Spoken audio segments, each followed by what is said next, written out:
Welcome to the Concordia Publishing House Podcast, where we consider everything in the light of Jesus Christ, who is the same yesterday, today, and forever. I'm your host, Elizabeth Pittman. Western culture has become disordered, focusing on an overdeveloped concept of self, rooted not in our embodied humanity, but in individual psychology. God's Word, however, speaks differently about human nature. In his new book, Disordered, Lies About Human Nature and the Truth That Sets Us Free, Reverend Christopher Esget explores what the Bible says about mankind's purpose and how our disconnection from the created order causes such great harm in society. Before we start our conversation with Pastor Esget, I'd like to thank our friends at the LCMS Foundation for their support of the CPH podcast. Imagine a future where your God-given gifts continue to benefit your family and faith after you've been called home to heaven. The LCMS Foundation can help you create a gift plan so that your assets, things like your retirement accounts, home or land, will leave a lasting impact on the people you love and on the ministries you care about the most. Learn more about creating your gift plan at lcmsfoundation.org.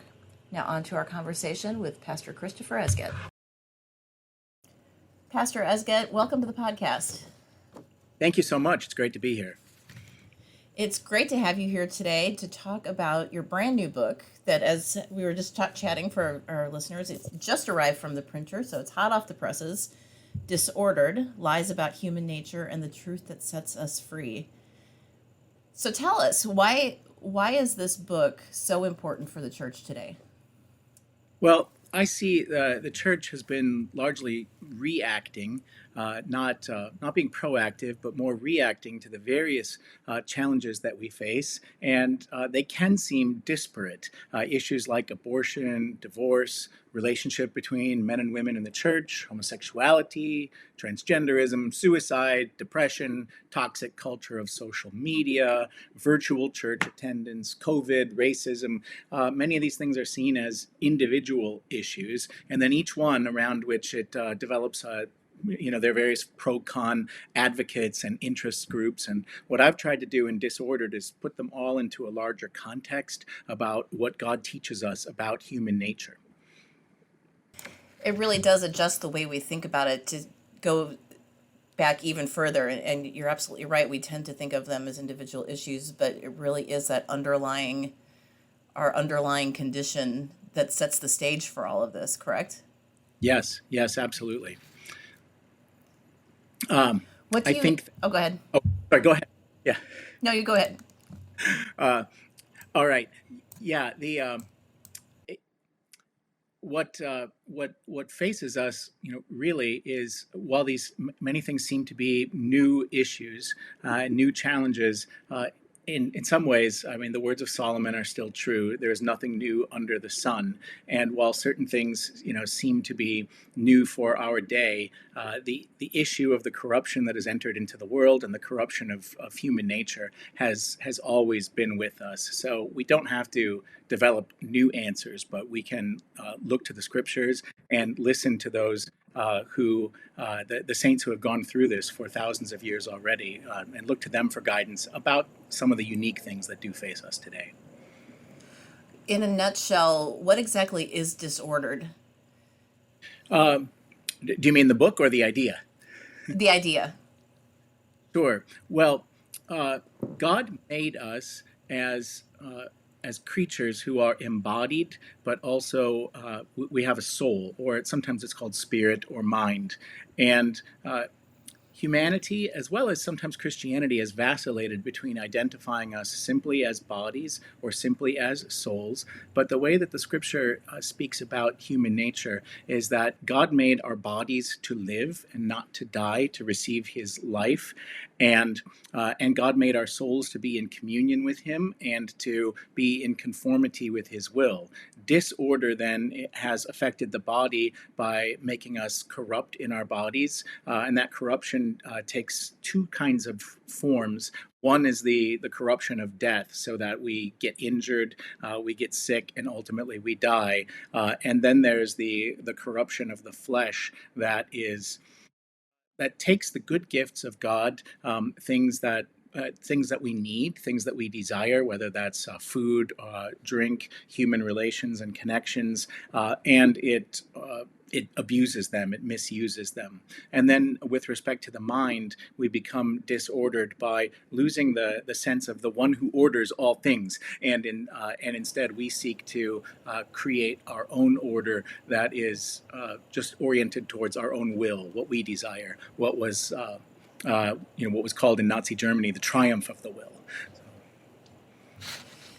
And early on in the book, you talk about how society today we're replacing truth with feelings, and this shift is destabilizing things like marriage and other institutions. Talk a little bit about that, and how can we recognize it, and how can we be alert to that, and to keep our eyes focused on truth? Yeah, feelings, of course, are natural and are good. God made us as creatures who have feelings and emotions. What happens when it becomes disordered is that our feelings dominate, so that whatever makes us feel good is good, and what makes us feel bad then is bad. So our feelings have to be conformed to what God's word has to say about them, and then our feelings are also going to vacillate. We may have days, or even weeks, months, years where we are very unhappy or depressed, and then periods of times where we are quite happy and content.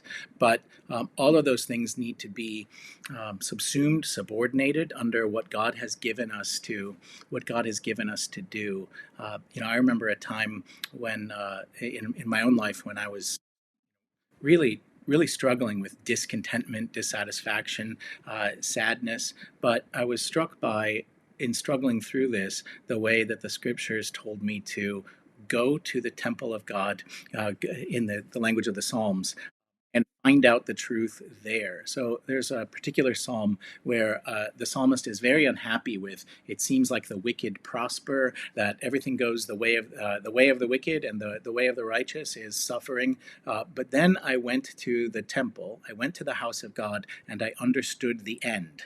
I understood where it was all going. So that's what I've tried to keep in mind when my feelings have been too low or too high, is that I have to get rightly ordered feelings from what God has to say about what is true and false, what is right and wrong, what is good and what is not good. You talk about postmodernism in the book. Define that for us, and how does that come into play with what we're experiencing in this disordered type of world? Sure. Well, entire books are written just on this particular But I think we could start by saying postmodernism is deeply skeptical that there is an objective truth. So truth claims are cultural constructs, and so what we encounter all around us in higher education, music, poetry, and what we encounter in movies, television programs, is going to be premised on the idea that we don't have a shared morality. There isn't a common conception of what is good, true, and beautiful, that we have to create this reality ourselves. So truth is what you make it. In addition to this has sort of flowed into what is called critical theory, and that then will say that the societal structure is inherently evil. So our problems are rooted then in what is outside of us, not what is within us. How have you seen, and I think this is probably a softball question here, but you talk about, one of your chapters is titled Selfie, and social media and the narcissism that comes. How has this modern technology become a vehicle to that basically caters to these disordered desires?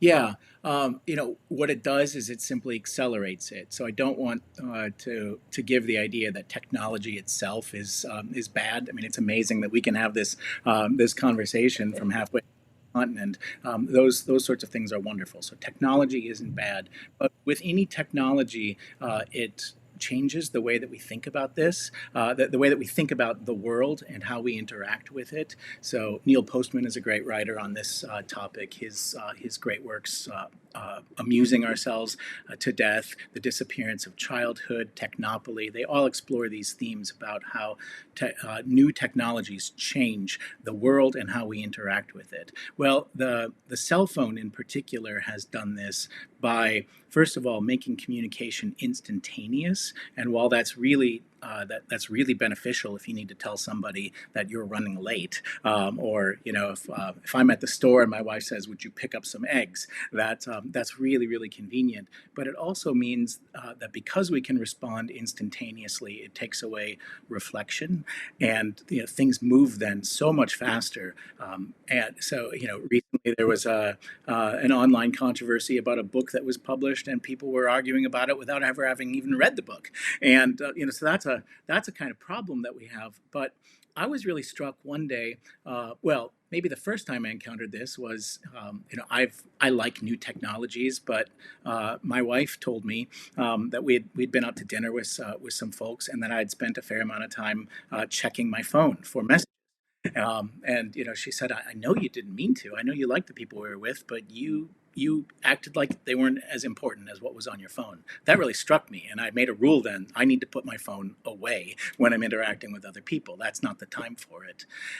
But there was an advent in later editions after the first incarnation of the iPhone, where they developed a camera that gets put on the front of the phone so that we can take pictures of ourselves. And then entire ecosystems have risen up around pictures that we take of ourselves. And that then becomes, I compare it to an iconostasis, which in Greek Orthodoxy, just Eastern Orthodoxy in general, Orthodox like icons. And they put up icons in their church all around. And the idea is that as you gaze upon Christ and upon the saints, that you start to become conformed to their image. I'm not advocating for Eastern Orthodoxy. I'm just trying to make the point here that they think that if you gaze upon the pictures, you begin to be conformed to what those pictures depict. And it's why, in our church, we will have pictures of Jesus or a cross or crucifix up front. And, that's very good. But what ends up happening is on the walls of our social media feeds and on our phones,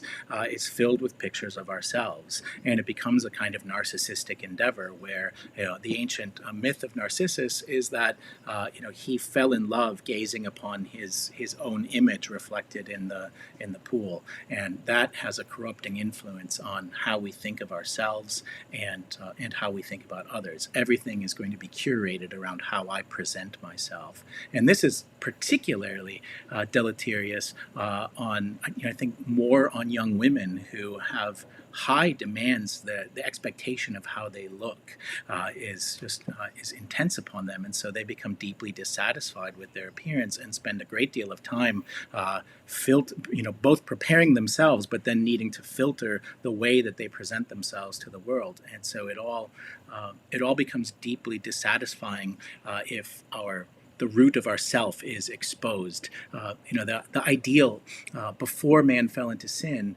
Adam and Eve were naked and without shame, which means that there was nothing hidden between them. They didn't judge each other. Everything was open between them.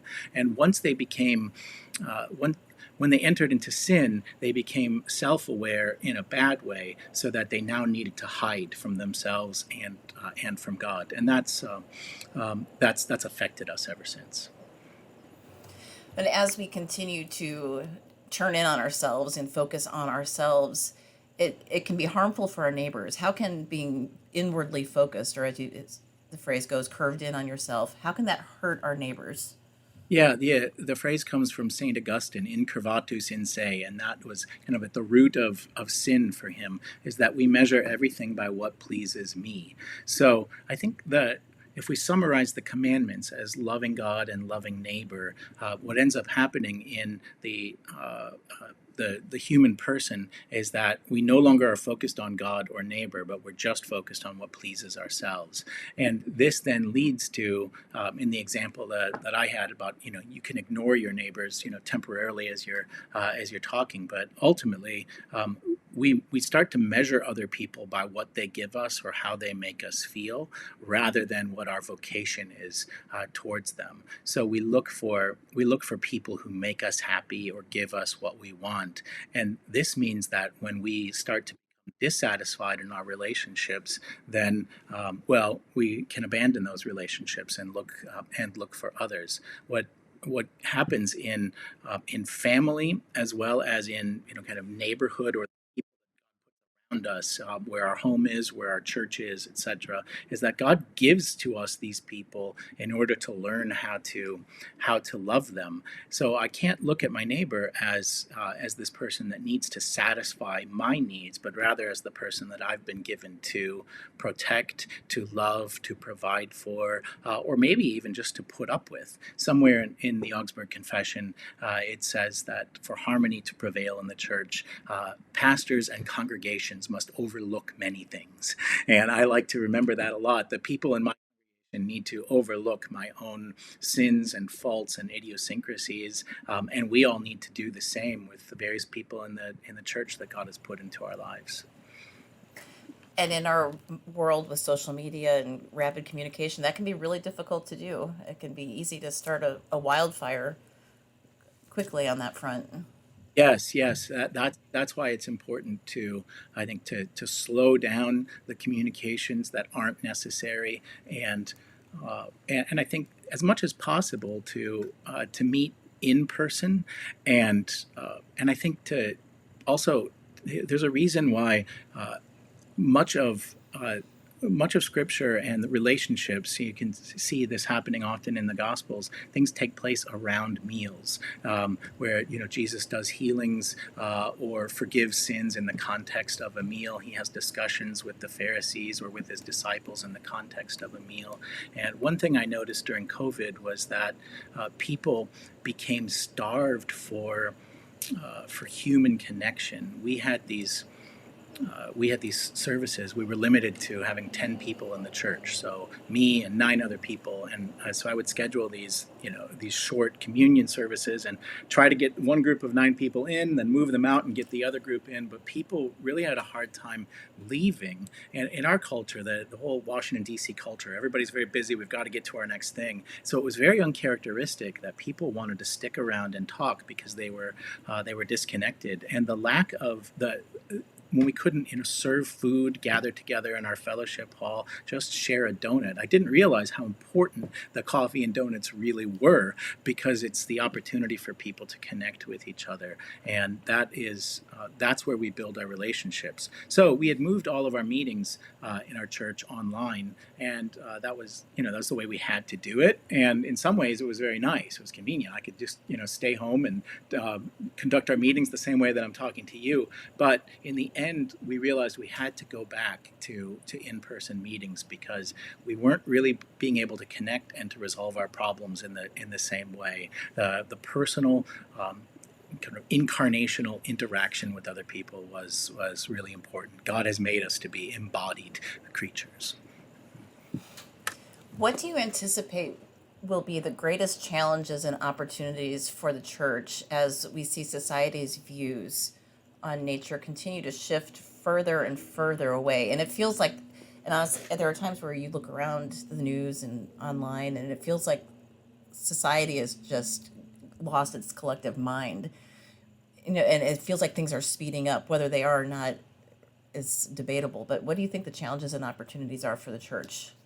Sure. I'd like to do a prelude to the challenges and opportunities, if I may, that I thought for a long time that this is all happening so quickly, and in a way, the changes are happening quickly, but the roots of this have been put in place for a very long. This is a philosophical project in the West that has been going on for over a century. And once I began to realize that helped to put things more in perspective for me, and to realize that it's not as though suddenly everything has gone crazy and what did we do wrong last week or 5 years ago, but to see that there's an overarching battle for, I might say, the soul of the West, the soul of Christianity, the soul of human civilization, and that helped me kind of address things a little bit more calmly and less in the sense that everything's on fire and we have to have some huge reaction. But the challenges then, about you asked about challenges and opportunities. The challenges, I think the first one is that we are going to see an increasing confusion about what marriage is and what family is, and an increasing kind of dissolution of the family. And this is going to lead to more disconnected people that don't that feel rootless, that don't feel like they have a home, whether that's a tangible home, a place to go, where my parents and grandparents were, or a group of people that are kind of my home base, if you will, where I get my identity from. And that then makes it harder to connect with other people because they've been taught that relationships are really transactional. That it's just what I get out of this relationship is all that I'm in it for. So when so long as you both shall live was part of the marriage rite, still is for us, but it's been deformed into so long as you both shall love. So once we stop having positive emotional interaction, then it's time to move on. So we're going to see increasing dissolution in community, in family, and that's going to have deleterious effects on the culture. Then we as Christians are going to see increasing hostility from society, government, public schools. One way that people are trying to address this, is by placing their trust in political action. If we could just get the right people elected, just get the right judges in office. And I'm not saying that that elections don't matter. They do. But the scriptures teach us, put not your trust in princes, nor in the Son of Man, in whom is no help. So we can't place our trust there. And we see the trend that society is becoming hostile to us, government is becoming hostile to us. And then in the church, there's going to be decreasing church attendance and probably greater challenges with finances. There's a great transfer of wealth that's taking place now and will take place. But I think the church is going to be in a time, you can look at the demographic trends and see that things don't look great for the future in terms of numbers or finances. But the very things that are challenges, I think, are the opportunities. As people become more confused about what it is to be a human being, what it is to be a neighbor, what it is to be a husband or wife, father, mother, son, daughter, that the church can speak into that and say, we have the answer that has been given to us from the beginning, that God who created us teaches us what these things are, and we can build the community that you lack in your life, in the lack of a good family structure, lack of sense of belonging to a neighborhood or community, that the church is that, and that God gives to us that sense of family and of vocation.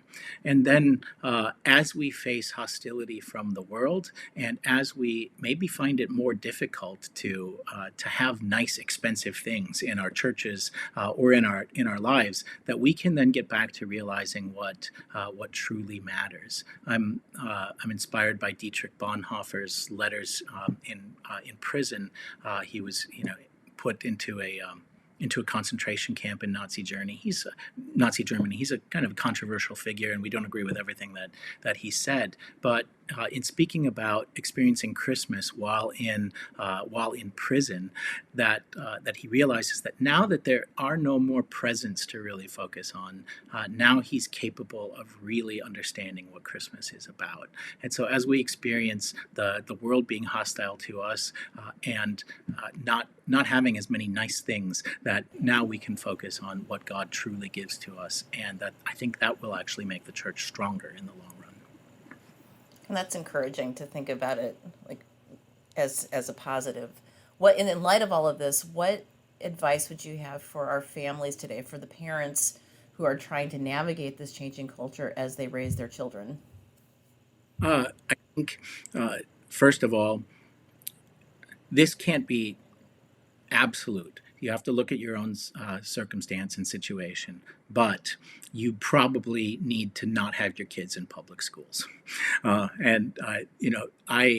I had a good experience. I didn't have the opportunity to go to parochial schools. I wish that I had, but I had a good experience in public schools. I think I got a pretty good education. Most of the people around me were either Christians, or basically had a Christian worldview. But that is not the case today. And your children are being influenced by generally a school administration and many school teachers who are trying to inculcate values in your children directly contrary to what you believe and what your church is teaching. So you need to get them out of the public schools and put them in a Lutheran school if possible. Otherwise, homeschool or find another good Christian school near you that not only is going to teach them your values and teach them the scriptures, but also where they're going to be around other families and other children who are going to share those same kinds of values.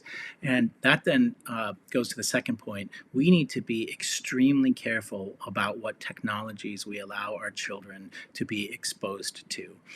Some parents try to raise their children in an absolutely screen-free environment. Some may find that to be too challenging. But I think that allowing children to have a smartphone is extremely it's just a really bad idea, because if they have a smartphone, they're exposed to the kinds of text messages and things that we were speaking about before, and they're not going to be able to handle the sorts of rapid messaging come to pass. But along with that, they're going to be they're going to have access to pornography, just to put it simply, and that's not something that you can trust in the hands of a 9 or 11-year-old boy. So we need to absolutely limit what they are exposed to technologically. So those would be the top two things: schooling and technology, and then books, reading. There was a big story recently about famous author whose writings are being revised, and they said that they're making them more accessible to the modern audience. But what that really means is removing the culture of the past. And so we want to collect paper books that can't be changed or altered, and steep our children in the great literature and the scriptures of the Western world. That's my basic advice to parents. Besides, go to church. No, and I think my children have been fortunate to be in Lutheran schools, and what a gift! What an absolute gift to have children surrounded by other families and faculty and staff who share our faith and are there to care about our kids. You just can't substitute that. So continuing on the advice front, what advice would you have for our Christian leaders? So for our pastors and our teachers and other leaders in the church who are trying to navigate this changing culture as they're serving their people? Well, I think on a personal or intellectual level, it's good to be steeped in the underpinnings of the challenges that we are facing. Why is transgenderism being promoted? Why is homosexuality being promoted? What are the philosophical roots of it? But I don't think that should be the topic of sermons or Bible classes, unless there might be certain circumstances where that would be appropriate. But instead, what I think we need to teach about and preach about is the positive, the goods. So instead of being very negatively about abortion, and I'm not saying that we shy away from saying that it's a sin, but I noticed that early on in my preaching, I often spoke about why abortion was wrong, but I came to realize that it would be better to speak about what is right and what is good. So speaking about the way the scriptures speak about children is that they are a gift, that God gives us children as a gift. and that human life is a great blessing. So as we speak positively about human life and about children, as we celebrate the birth of children, and as we rally around families that have had babies, especially in a world where they're being told that, if you have more than a couple of kids, there's something wrong with you and you're contributing to the world's demise. Instead, church becomes a place where children are praised and families are celebrated. So we speak positively about that. Then, with regard to marriage, for example, that we speak positively about marriage, about fathers and mothers. I read a survey a number of years ago. There was a study that was done about sermons on Mother's Day and on Father's Day. And the sermons on Mother's Days were, about how wonderful mothers are, and the sermons on Father's Days were like how terrible, how they need to change. Well, what if we spoke positively about what a good father is? And in a world where men are constantly bad and they're wrong, instead that men are celebrated for the good things that make them men. So we speak positively about that. Then when it comes to transgenderism, issues like that, when we speak positively about what it is to be a man, what it is to be a woman, and the gifts that God has given to us, and that we learn to see that our identity is derived from God, who places us into a particular place and a particular time. So it can be depressing if we think about, why do I live at this time? I wish I lived at a different time. It would be so much better then. But God has put me here in this particular place, in this particular time, in this particular body, with this particular wife and son and church. And he calls me to be faithful and to be loving there in that spot. So I think speak positively about the good gifts that God has given to us, and that this will do this will have a much greater impact as we encourage people than if we just make them depressed about how everything is terrible and wrong.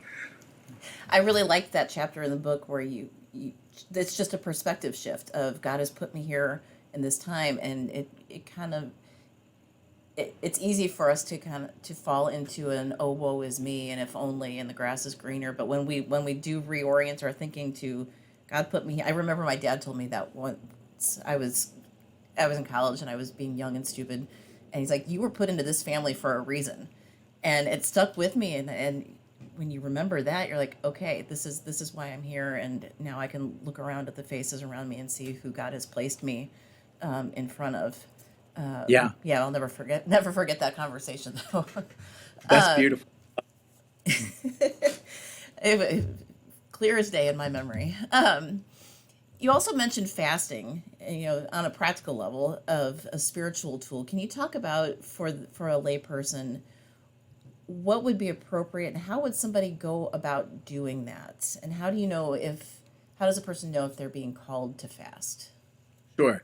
Well, I think that God calls all of us to fast. In the Sermon on the Mount, Jesus speaks about three particular things that the disciple of Jesus does, and one of them is fasting. The other two are almsgiving or charitable deeds and prayer. So he says, when you pray, don't be like the hypocrites who pray just to be seen for their words. That when you give alms, don't do it to be praised for that. But do it in secret. And then he says, when you fast, don't do it to be praised, but again, do it in secret, and don't seek to get credit. So I would say God calls all of us to fast. Now, by all of us, I mean people who are healthy and who are not in particular circumstances. So over the course of Christian history, the church has been explicit that the elderly are not being asked to fast. Young children are not being asked to fast. Women who are pregnant.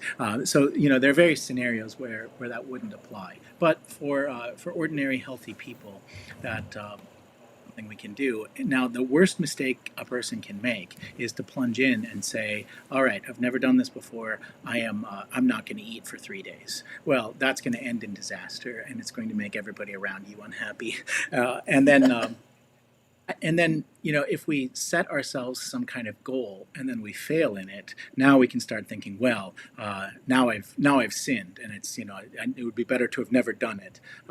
Part of the process is discovering our own weakness, and that we need food, but also that we are so susceptible to our cravings. But there are two kinds of fasting, and the first is fasting from particular kinds of things. So, many of us are aware, if we have Roman Catholic communities around us, that during Lent they'll have fish on Fridays, that kind of thing. So that's speaking about abstaining from a particular kind of food. So traditionally, Wednesdays and Fridays were days of fasting, and that would particularly include not eating meat. So chicken, beef, pork, those kinds of things. Alcohol has often been something that people have abstained from for a particular time period. So abstaining from particular food or drink for a particular time period, and I would suggest starting with meat and or alcohol for for a particular time. And then there is a total fast, and that can start with just not eating the meal before the Lord's Supper. So on Sunday morning, not having breakfast before going to the Lord's Supper, and it could be longer kind of thing. The Sometimes people have spoken about the fast of Jonah. Jonah was in the belly of the fish 3 days and 3 nights, and so going that period of 3 days, some Christians will do that from the time of the Holy Thursday or Maundy Thursday Lord's Supper service until Easter Sunday morning, something like that. But I think perhaps the best advice that I was ever given was that fasting needs to be oriented towards a goal. And the goal is the Lord's Supper. So Jesus quotes after his fast, and he's tempted to bread. Jesus quotes words from Deuteronomy: "Man shall not live by bread alone, but by every word that proceeds from the mouth of God." And what has happened in the Lord's Supper is that God has joined his word to the bread. And so the bread is Christ's body. And so Christ's body breaks the fast. It's our breakfast, if you will, break fast. So oriented towards the Lord's Supper, starting with something that is relatively simple. But I think that the goal should be to make us both more in tune with our bodies and with our desires, and to learn that we need to hunger and thirst for something more than just our next meal. That ultimately the food keeps us alive for a while, but it can't keep us alive forever. And it is the food that Christ gives to us that is going to sustain us. So we're oriented towards the feast of the Holy Supper. Then we're oriented towards the feast that is the kingdom of God, the marriage feast of the Lamb and his kingdom, which has no end. And we are learning to discipline our bodies so that, I don't actually need the food that I'm craving. I eat more than I should, or I eat more of the wrong kinds of food. I don't really need the alcohol that I've become dependent upon, or that I really desire, or that I use to drown my sorrows or to celebrate with. There's something more. I take my sorrows to God. I take my celebration to God. So we're learning then to orient our lives towards God's, and the renunciation of worldly pleasures for their own sake. Then, when the fast is broken, we realize that God has given to me these gifts, and he intends for me to use them for the enjoyment and benefit of my body, but that they themselves are not the goal. So those are some of my thoughts on fasting. It's fascinating to think about it, and having that goal definitely narrows it down and makes it seem achievable when you're focused on. I mean, it gives you something tangible to focus on and look forward to as you go about that. So I think that it's fascinating. I should mention one other. Oh, could I neglect to say one other thing? When fasting is done by itself, it can become just kind of an heroic act. So, let's say that one was going to eat a smaller meal, or skip, say, lunch. That if one were, instead of just skipping lunch and keep on working, or going to work through lunch or something like that, that one reads the Bible and prays during that time, so that it's not just this physical, act where I'm just trying to struggle through it, but that the time is oriented then, towards God. So that was the part I neglected to add, is that Scripture and prayer is really important as part of it. Absolutely. There are so many issues, big issues, that you discuss in the book, and that are at play. How have you seen some of these play out in your own ministry? Yeah. Well, certainly in terms of the relationship with other LCMS pastors and congregations, districts and district presidents, is that we're all facing these cultural challenges. It's not just unique to cities, but it also takes place in rural areas and small towns. It takes place in the middle of the country as well as the coasts. But in the lives of my own parishioners, this disconnectedness and a lack of rootedness, it's exacerbated by the fact that Washington D.C. is not really a place where most people intend to live their entire life, but they come for a time. But also kind of the structure of the world is centered around making a name for yourself, achieving something, and then as you move along, you realize that you're just kind of a cog in the machine, and that your aspirations aren't actually satisfying you. So everything the culture is preaching to us is false, and it's selling us something that it can't actually deliver. So I think the number one thing that I'm seeing is the need for an intentional Christian community that is beyond just Sunday morning, where Christians make connections with each other and can support each other throughout the week, and that Christians need this in order to resist the allurements and temptations of the world. I think that's the most significant thing.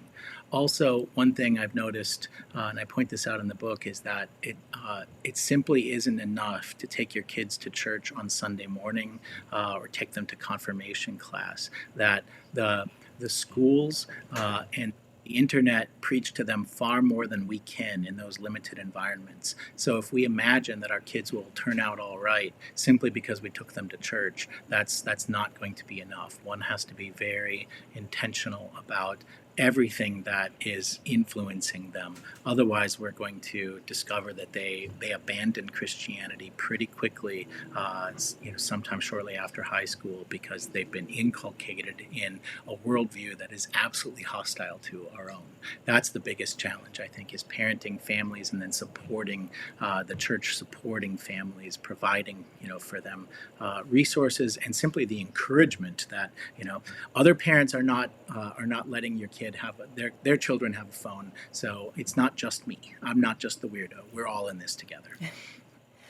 Well, I would think that intentionality would extend to us as adults too, because we can't go through the motions, and if we're just showing up to fill a seat on Sunday morning and then going about our the rest of our week without any behavior shift, I mean that's hurting us as well, I would think. So I would think keeping intentional in our interaction with the church and with our faith would be good for all of us. Yes, absolutely. I've noticed in families that have a number of children, other families, and especially older women whose children are grown, stepping in and serving in a kind of grandmother figure for the children, whether that's helping watch them during church when mom has to take the baby out, that that another mom is there to help out with the other kids, preparing meals, praying for them, giving them advice on what it is to be a mom or to and caring for them, and then that filters out into the week. So as we start to wrap up, what is your greatest hope for the readers of your book, Disordered? Several, I guess. One is that people will be able to understand the world around them, and to realize that we didn't get into this problem in a hurry, but to come to understand some of the roots of how this all happened. So to understand the world around them, but then also to understand the world that is within them. One of the concepts I talk about in the book is the theological term concupiscence, which I've rendered as disordered desires. Sometimes it's just translated as lust. That comes across as just largely sexual in English language. So desire is a better term for it. To recognize that the desires that we have within us are are rooted in a good place, but quickly become either excessive or disoriented. And so to understand the world around them, to understand the world that is within us, and then when we can't place our trust in the world outside of ourselves or our own achievements or our own excellence or our own aspirations, then we see that Jesus has taken on our human nature. He's taken it into himself, and it is crucified in him. It is buried and then raised again. That Jesus is the victor over our disorder in a way that we cannot be. And he is the only one that can rightly order us. And he's not only going to do that for me as an individual, but he is in the process of doing that for the world, that he is going to create a new world. Behold, I make all things new, he says in the book of Revelation, and that we wait for the new heavens and the new earth. So God is in the recreating things. And I try to conclude on a hopeful note that our hope is in Jesus and in the resurrection, and that we can abide in him now, and that this is already beginning to take place in us now. So don't trust in yourself, trust in Jesus. And that's a great note to end on. Listeners, you can learn more and get your copy of Disordered: Lies About Human Nature and the Truth That Sets Us Free at the link in the show notes. I encourage you to go take a look and get your copy. You will learn a great deal as you read the book. Pastor Esget, thank you for being with us today. Thank you, Elizabeth. Great privilege to be. Listeners, till next time.